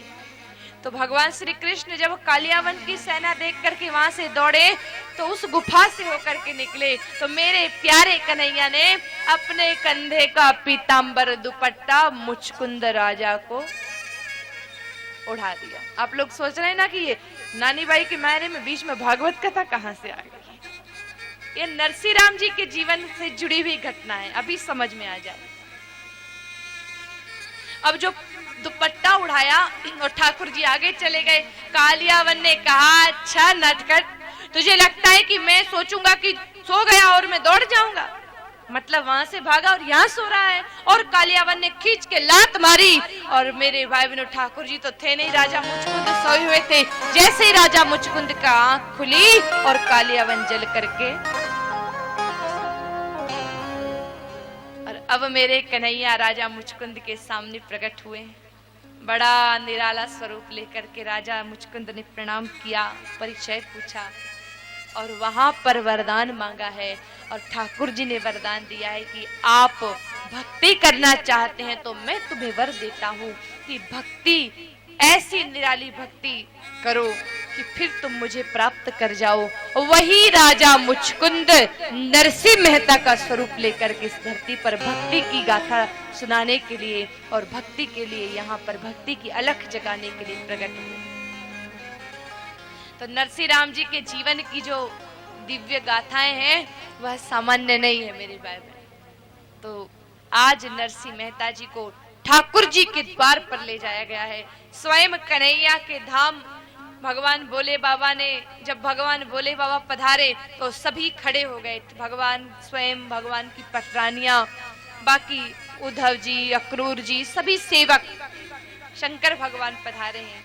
भक्त का हाथ पकड़ा दिया कि अब ये भक्त आपका है और आप इसे संभालें। भगवान शंकर जी तो प्रस्थान करेंगे और ठाकुर जी आज नरसिंह मेहता को ऐसा निराला दर्शन दिए हैं कि नरसिंह मेहता के मन का जो आनंद है उसका कोई भी ठिकाना नहीं है। मेरे भाई बहनों, जीवन में जो आनंद प्रभु की भक्ति में मिलता है, हरि के चरणों में मिलता है, गौ माता की सेवा में मिलता है, वह आनंद आपको किसी भी सुख भोग की वस्तु में, चीज में नहीं मिल सकता। सुख क्षणिक होता है, आनंद अनंत होता है। सुख होता है मेरे भाई बहनों, मिलता है कहीं कहीं। अच्छे कपड़े पहनोगे तो सुख मिलेगा, लेकिन अगर गर्मी में भारी साड़ी पहना दी जाए और 1 घंटा भी पहननी पड़े तो ऐसा लगता है कि कब इसको उतारूं और पुराना कपड़ा फंसा लूं। वही साड़ी सुख दे रही थी, वही साड़ी दुख देगी। रसगुल्ले अगर आपको खाने की इच्छा है, 2 खाए 4 खाए, और अगर कोई एक ऐसा व्यक्ति जो आपका बहुत परिचित है, बड़ा घनिष्ठ मित्र है, वो फिर आपको एक रसगुल्ला लेके आएगी, खाना ही पड़ेगा। कितनी टेंशन होती कि 4-5 तो खा चुका हूँ, इसको कैसे खाऊंगा। वही रसगुल्ला आपको दुखी कर देगा, है कि नहीं बोलो। सुख जहां मिलेगा वहां दुख भी मिलेगा, लेकिन आनंद जहां मिलेगा वो आनंद अनंत है, अपार है। वो गौ माता की सेवा में है, सत्संग में है, भगवान की भक्ति में है मेरे भाई। और आनंद एक बार आ जाता है तो दोबारा जाता नहीं। सुख तो आता जाता रहता है, और आनंद का अर्थ होता है कि सुख और दुख में समान अवस्था। खाना मिल रहा है तो भी ठीक है, नहीं मिल रहा है तो भी ठीक है। पंखा नहीं है तो भी ठीक है, और पंखा है तो भी ठीक है। भोजन है चलेगा, नहीं है चलेगा। चप्पल है तो चप्पल में चल लेंगे, नहीं है तो नंगे पांव चल लेंगे। कोई परिस्थिति हम पर हावी ना हो, कोई वातावरण, कोई व्यक्ति, कोई परिस्थिति, कोई जगह हमें प्रभावित ना कर पाए। इतने हम हृदय से आनंदित रहें कि वह आनंद, जो आनंद है उसकी परिभाषा है कि व्यक्ति, वस्तु, स्थान कोई भी प्रभावित नहीं कर सकता। भीतर हमेशा आनंद ही आनंद है, उसको कोई फर्क नहीं पड़ेगा। लेकिन अगर सुख ढूंढ रहे हो तो फिर अगर मित्र है तो सुख मिलेगा, और दुश्मन आ गया तो बुरा लगेगा। लड्डू पसंद है और पकौड़ी लाके दे दी तो। इसलिए कहा है कि आनंदित रहें हम हर अवस्था में, तो सुख दुख हमें परेशान नहीं कर पाएगा मेरे भाई बहनों। और इसको तो मौज कहा है, जो साधु संतों के पास होती थी, जो फकीरों के पास होती थी, जो मौज मेरे भाई बहनों भक्तों के पास होती थी कि हर परिस्थिति में आनंद है। और कहा भी है ना मेरे भाई बहनों, आइए बस ये परमात्मा की है आनंदमयी महिमा सुनते हुए एक और आग्रह करते हुए ये पंक्तियां, जिससे हमें बहुत बड़ा संदेश मिलता है कि हर परिस्थिति में आनंदित रहें, प्रसन्न रहें। सुख दुख तो आता जाता रहता है, और जो मौज फकीरी में है वो अमीरी में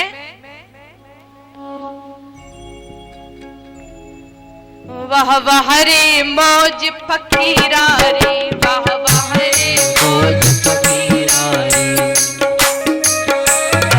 जिनको आनंद लेना है वो प्रेम से ताली सेवा करते हुए वाह वाह रे मौज फकीरा रे, वाह वाह रे मौज फकीरा रे, वाह वाह रे मौज फकीरा रे, वाह वाह रे मौज फकीरा रे, वाह वाह रे मौज फकीरा रे, वाह वाह रे मौज फकीरा रे।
कांटे का तो व्यापार हो रहा है।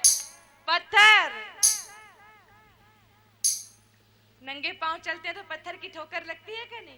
तो ये समझ में आ रहा है कि रथ घोड़े पर बैठ करके भी एक जैसे और पत्थर पे चलना पड़े तो भी।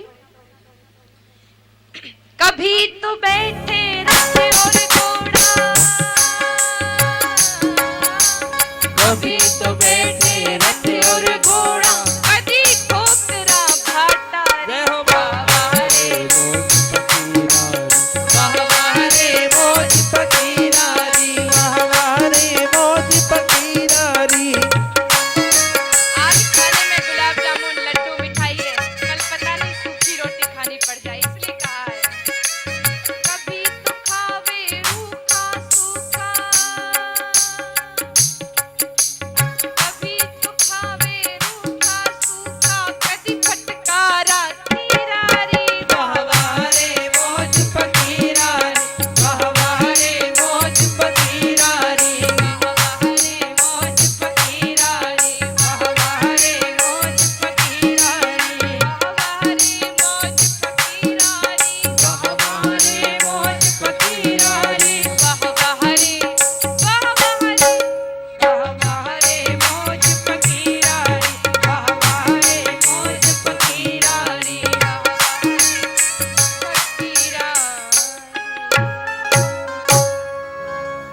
आनंद जो है हरि के चरणों में जिसका ध्यान लग गया उसको फिर वस्तु विशेष कोई परेशान नहीं कर सकता। तो नरसिंह जी आज ठाकुर जी के द्वार पे पहुंचे हैं और भगवान श्री कृष्ण के दर्शन से मन आनंदित हुआ है।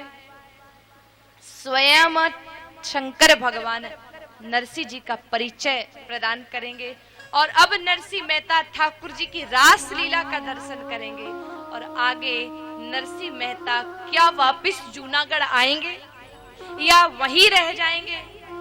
क्या उनको घर से कोई बुलाने आएगा या नरसिंह मेहता की पत्नी का कोई संदेश आएगा? ये तो मेरे भाई बहनों कल की कथा में जानेंगे। कथा बड़ी आनंदित है, आनंदमयी है। आनंद जो लेना चाहे उसके लिए आनंदमयी है। तो वैसे भी अधिकतर हम हिंदी बोल रहे हैं ताकि आप सबको समझ में आ जाए। मारवाड़ी में शुरू करेंगे तो गड़बड़ हो जाए। तो ठाकुर जी की बड़ी निराली भक्ति, गौ माता की महिमा के साथ साथ, क्योंकि गौ भक्ति के बिना कृष्ण भक्ति संभव नहीं है। कल ही आप लोगों ने गोपाष्टमी का पर्व मनाया, जब भगवान गैया चराने गए उस समय का महोत्सव। उसके पहले वत्स बारस भी आई थी। तो ये जो त्योहार हैं, ये जो उत्सव हैं, ये यही संकेत करते हैं कि गौ माता का हमारी भारतीय संस्कृति में एक विशेष स्थान है, जो स्थान कोई नहीं ले सकता, जो हमारी सनातन संस्कृति का प्राण है। ऐसी गौ माता की सेवा से हम भगवान की भक्ति की ओर बढ़ें, ऐसा हमारा प्रयास रहे और नरसिंह जी के भक्ति गाथा को सुनते हुए हम अपने जीवन को आनंदमयी बनाएं। ऐसी सबसे प्रार्थना। कल का जो समय है 2 बजे से कल कथा प्रारंभ हो जाएगी। 2 का मतलब 2 ही बजे शुरू हो जाएगी, क्योंकि सीधा प्रसारण भी आस्था प्राइम पर आ रहा है। आप सब भी अपने जितने भी रिश्तेदार हैं, जो भी हैं, उनको भी बता दें कि वो भी इस कार्यक्रम को 2 से 5 बजे तक देख सकते हैं।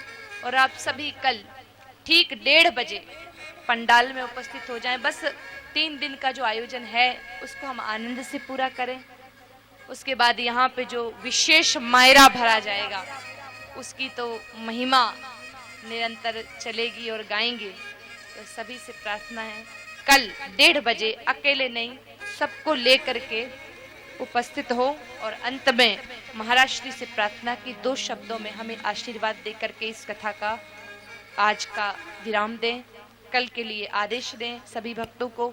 उसके पश्चात हम सब आरती करेंगे। आरती के बाद आप जो बाकी हैं प्रसादी पाने के लिए वो प्रसादी पाएं और फिर प्रस्थान करेंगे।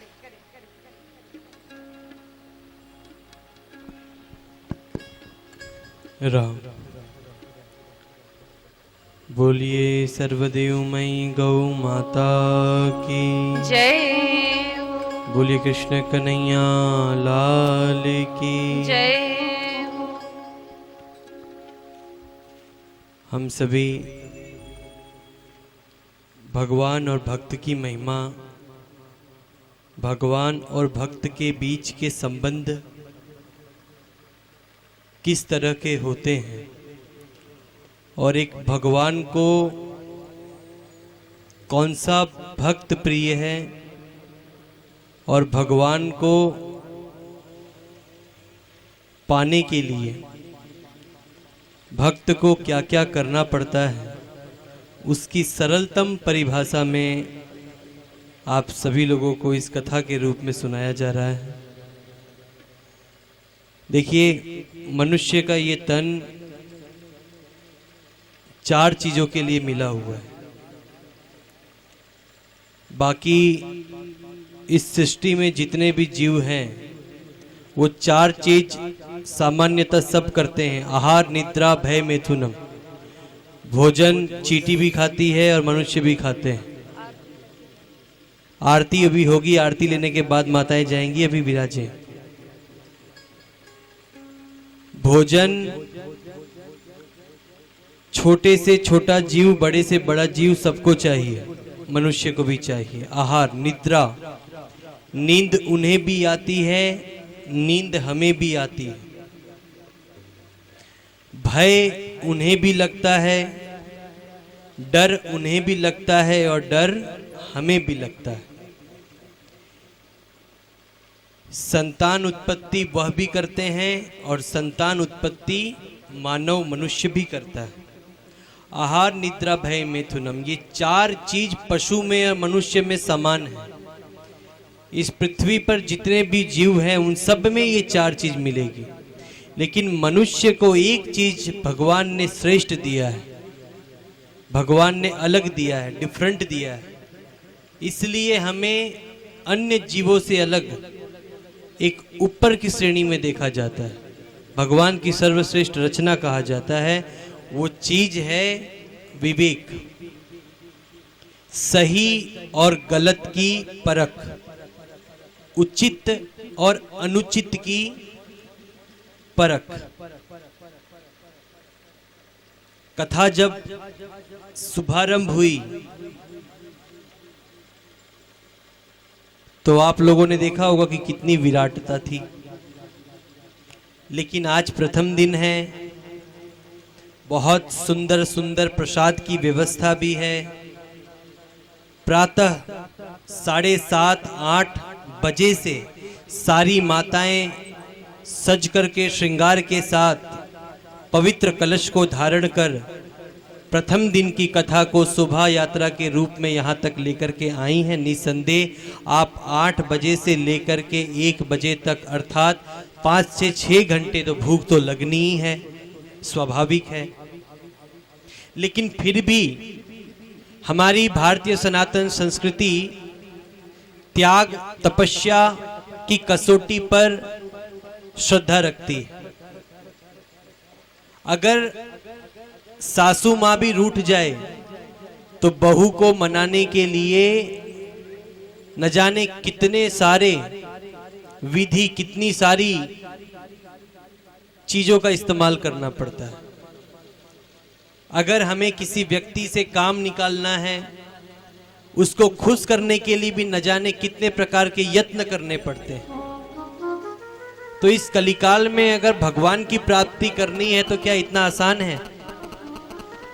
अब देखो, भगवान ने छोटी सी परीक्षा ली आप लोगों की। यहाँ एक तरफ कथा चल रहा था, दूसरी तरफ आप लोगों के नाक में एक स्वादिष्ट स्वादिष्ट खाने की खुशबू आ रही थी। तो भगवान ने एक छलनी लिया, छलनी में छाना, तो जितने कच्चे बच्चे थे तो वो तो 1 घंटे सुनने के बाद ही चल दिए, जो थोड़े बहुत मजबूत थे वो दूसरे घंटे में चल दिए। अब आप जो इतने भारी संख्या में बचे हैं, निश्चित तौर पे जो मैंने बताया, आहार, निद्रा, भय, मैथुनम, 4 चीजों से अलग जो परमात्मा ने मनुष्य को दिया है विवेक, उसका इस्तेमाल करके आप लोग यहां बैठे रह गए कि चलो कम से कम वो तो रोज ही मिलना है, घर पे भी मिलता है, बाहर होटलों में भी मिलता है। अच्छा बुरा तो रोज ही खाते हैं, लेकिन ये चीज रोज नहीं मिलती।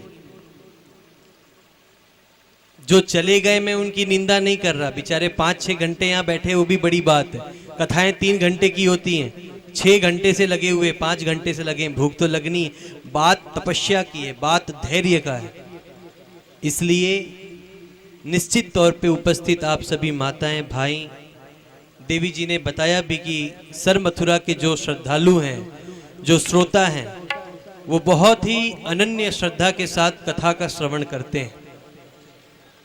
और हमें पूरा विश्वास है कि कल से आप लोग निर्धारित समय जो 2 बजे का है, उस सही समय पे पहुंच करके शेष 2 दिन की कथा का रसपान करेंगे। कथा बिल्कुल सही समय 2 बजे से शुभारंभ हो जाएगी, लेकिन आप सभी माताओं को 1:30 बजे, भाइयों को 1:30 बजे कथा परिसर में उपस्थित हो जाना है। जो जो माताएं जा चुकी हैं उन्हें भी आपको बताना है कि कथा का समय 2 बजे से। और एक बात याद रखिएगा, जीवन में कभी भी पहले तो बुरे काम मत करो, और बुरे काम करो तो अकेले करो। लेकिन होता उल्टा है, मनुष्य जब बुरा काम करता है तो 5 को लेके जाता है, और अच्छे काम में अकेले जाएगा।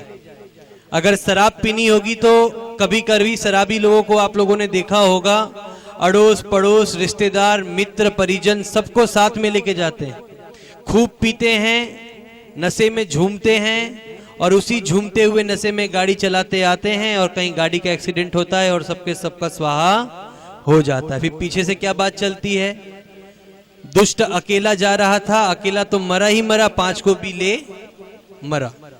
इसलिए पहले तो गलत काम करो मत, और करने का अगर मन बन भी जाए, क्योंकि जब पाप उदय होता है तो मनुष्य के मन में बुरे काम करने की वृत्ति जागृत हो जाती है। तो जब बुरे काम करने का मन हो तो अकेले जाओ। कुएं में गिरना है तो हम अकेले गिरे, 5 को लेके क्यों गिरे। लेकिन विपरीत कभी अच्छा काम करने का भाव आए, कभी अच्छी चीज प्राप्त करने का अवसर आए, तो अकेले मत जाओ, ये शास्त्र कहते हैं।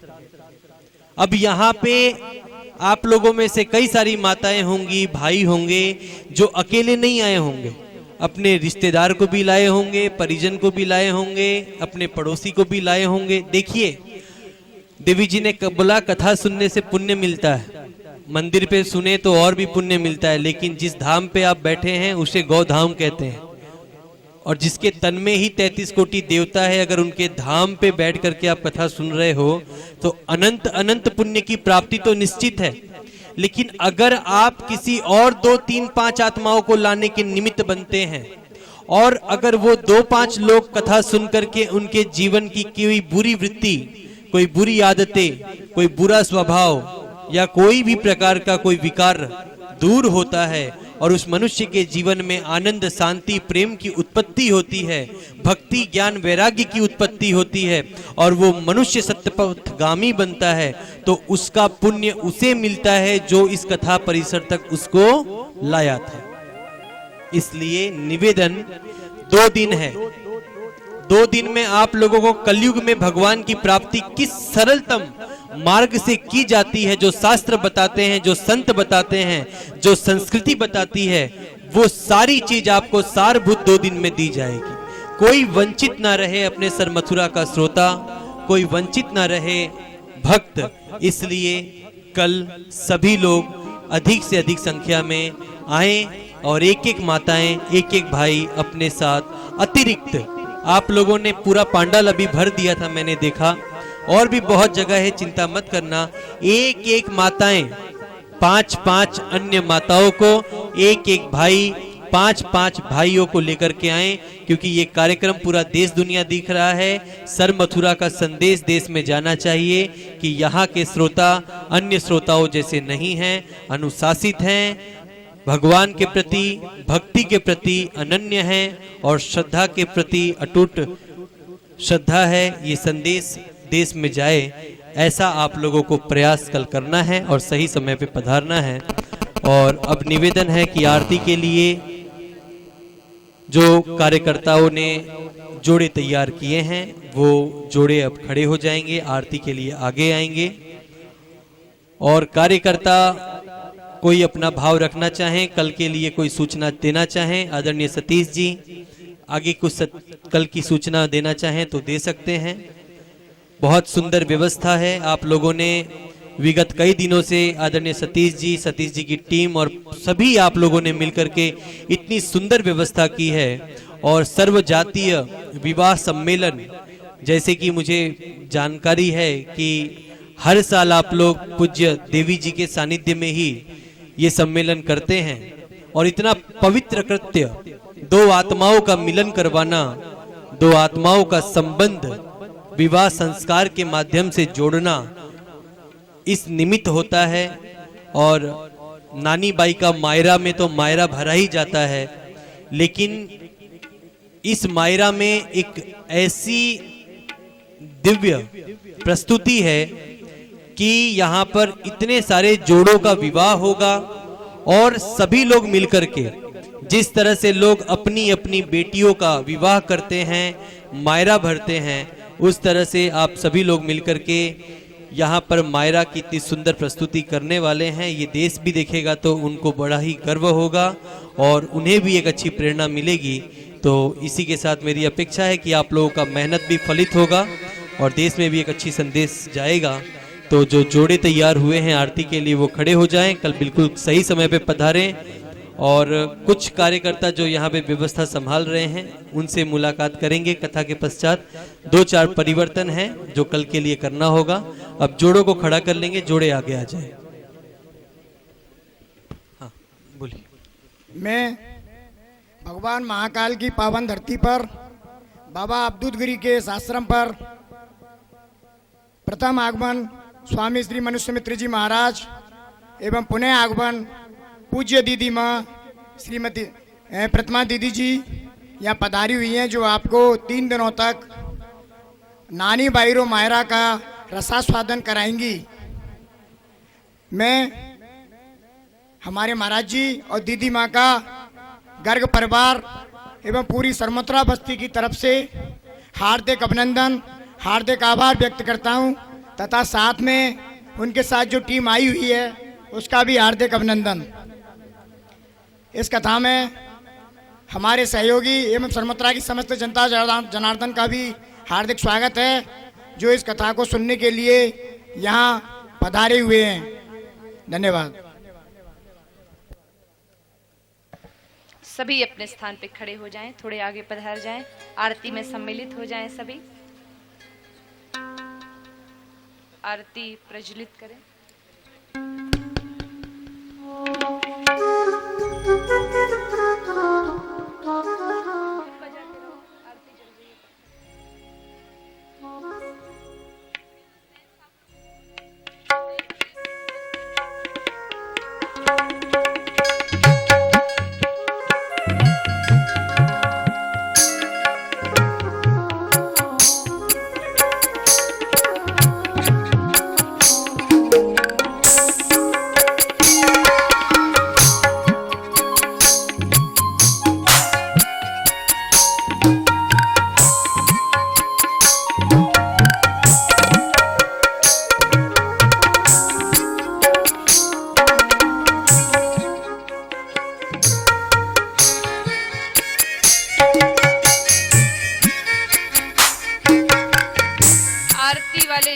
जोड़े हैं वो ऊपर पधारे, बाकी सब नीचे उपस्थित रहेंगे। सिर्फ जोड़े जो आरती कर रहे हैं वो ऊपर आ जाए।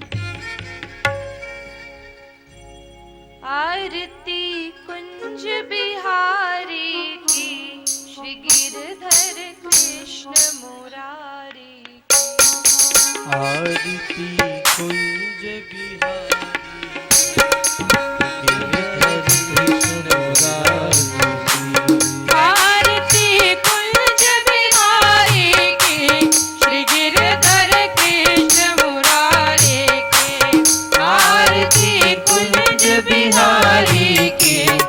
गिरधर कृष्ण मुरारी की। गले में बैजंती वाला बजावे मुरली मधुर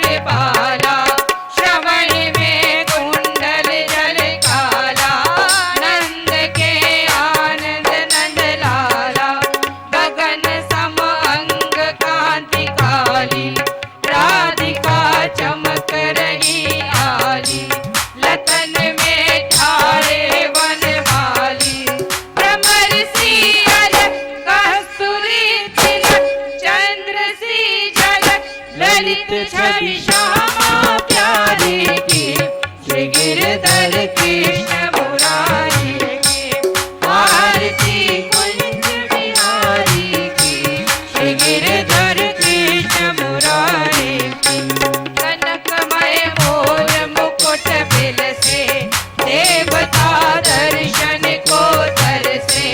गगन सो सुमन राशि बरसे, बजे मूर्छंग मधुर मृदंग। वालिनी संग अतुल रति गोप कुमारी की, श्री गिरधर कृष्ण मुरारी की। आरती कुंज बिहारी की, श्री गिरधर कृष्ण मुरारी की। जहाँ से प्रकट भई गंगा, सगल मलहारिणी श्री गंगा। स्मरण से होत मोहि भंगा, बसी शिव श्री जटा के भी।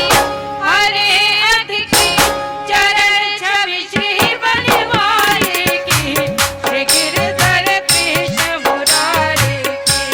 आरती कुंज बिहारी की, श्री गिरधर कृष्ण मुरारी की। चमकती उज्ज्वल तट रेणु, बज रही वृंदावन वेणु। जहु तिसि गोपी बाल धेनु, हसत मृदुमंद चांदनी चंद। कटत भव पंथ, तेर सुन दीन दुखारी की, श्री गिरधर कृष्ण मुरारी की। आरती कुंज बिहारी की, श्री गिरधर कृष्ण मुरारी की। कर्पूर घोरम करुणावतारम, संसार सारम भुजगेन्द्रहारम। सदा वसंतम हृदयारविन्दे, भवं भवानी सहितं नमामि। त्वमेव माता च पिता त्वमेव, त्वमेव बन्धुश्च सखा त्वमेव। त्वमेव विद्याधर्म्यं त्वमेव, त्वमेव सर्वं मम देव देव। श्री कृष्ण गोविंद हरे मुरारे, हे नाथ नारायण वासुदेव। श्री कृष्ण गोविंद हरे मुरारे, हे नाथ नारायण वासुदेव। जय जय गो माता, जय जय गोविंदा। जय जय गो माता, जय जय गोविंदा। जय जय गो माता, जय जय गोविंदा। जय जय गो माता, जय जय गोविंदा।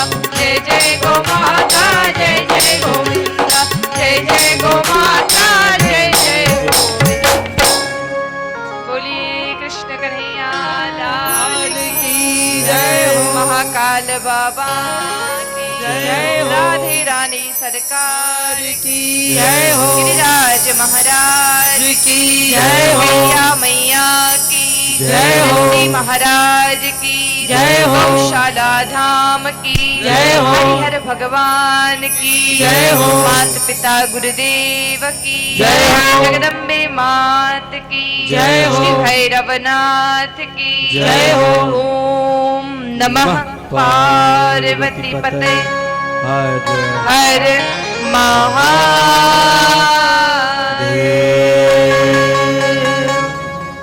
सभी को आरती प्रदान करें।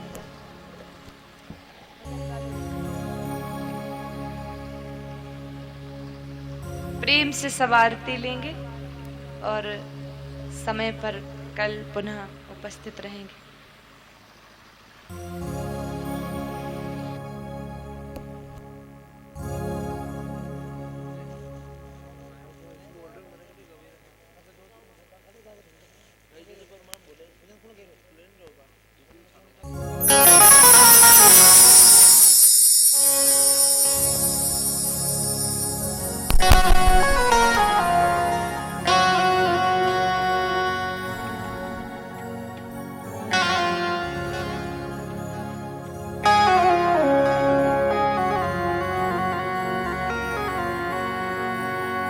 राधे कृष्ण बोलो, राधे कृष्ण बोलो, राधे कृष्ण बोलो, राधे कृष्ण बोलो, राधे कृष्ण बोलो, राधे कृष्ण बोलो।